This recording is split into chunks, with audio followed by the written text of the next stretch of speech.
Good afternoon to you. Plenty of developing stories to get through today. We'll begin in eThekwini, where the municipal council is expected to elect a new mayor now on Wednesday.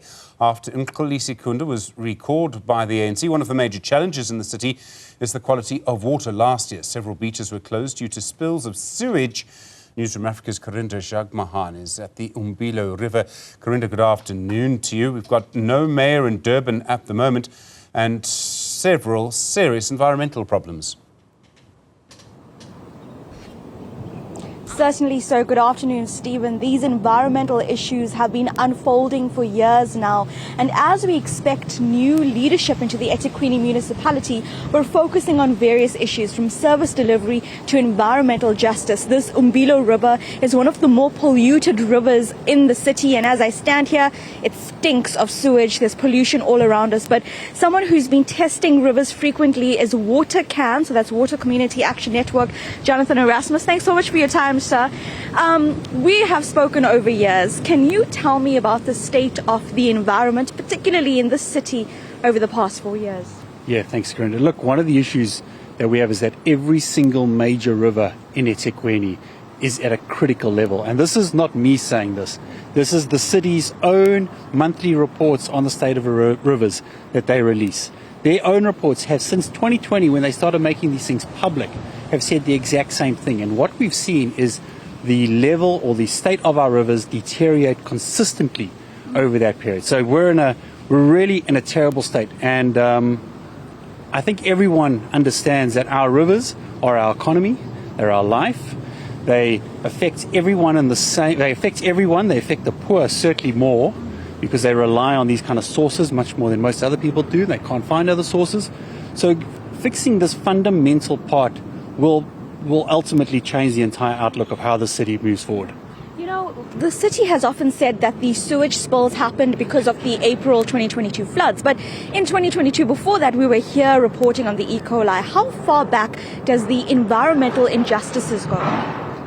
So just to kind of refer back to their reports again, that's 2020 and the rivers were already in a bad state. My colleagues who started this journey much earlier before me, they started picking it up as far as 2016, 2017, and they started engaging. So this has been a progressive problem, it hasn't got any better. The floods certainly made it worse, but they were already on a downward trajectory. And we are where we are, and we would have been here anyway, floods or no floods.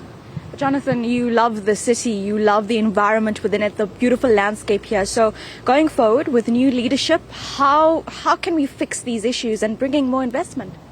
So we need civil society, first of all, to collaborate more. We need civil society to mobilize. We need civil society to protest. We need civil society to take charge of this situation. I think that's fundamental to this. I think without civil society buying into what needs to be done, our leadership won't react. What we have in this country is a leadership that requires guidance from the public on what issues are important. And our previous mayor did not see it. The mayor prior to him, she didn't see it either. So we need to really almost educate our new leadership that's coming into the city on what needs to be done, what is important to the people, what will drive the economy, what will improve the environment, what will bring people back to the city instead of what's actually happening now. People are leaving our city. We've got incredibly low occupancy rates every holiday. We're getting 60% in Christmas, 60% in Easter. I mean, that's unheard of. Before we end, as we stand here in this very stinky situation, what's your message to the residents of Durban about keeping the city clean, a beautiful city clean? So, of course, see something, say something. It's the most common. You know, if you see a broken pipe, report the broken pipe. If you see sewage coming into a river, make it known.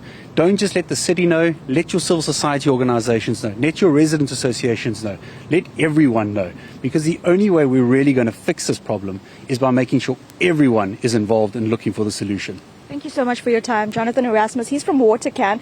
So this is one of the testing apparatus that's used and can be available to the public as well, I understand, to go and test your river. And basically, you know, the instructions inside, you can test your river and you can then report on the quality of that. But Stephen, our aim today was to tell a story from various residents on various aspects about the state of Durban as we look for a new mayor. On Wednesday, the eThekwini municipality will convene a special council meeting where various candidates will be nominated, and essentially we expect to see that election underway. But at this time, of course, we've spoken to residents in Tonga still recovering from the flood, saying that they need better access to services like water.